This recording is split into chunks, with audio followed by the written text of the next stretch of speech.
భారతదేశ మాజీ ప్రధాని స్వర్గీయ పివి నరసింహారావు గారి శత జయంతి సందర్భంగా నివాళి.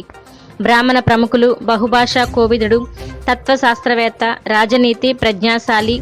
సంస్కరణకర్త, దేశానికి దశ దిశ నిర్దేశించిన పాలనాదక్షుడు,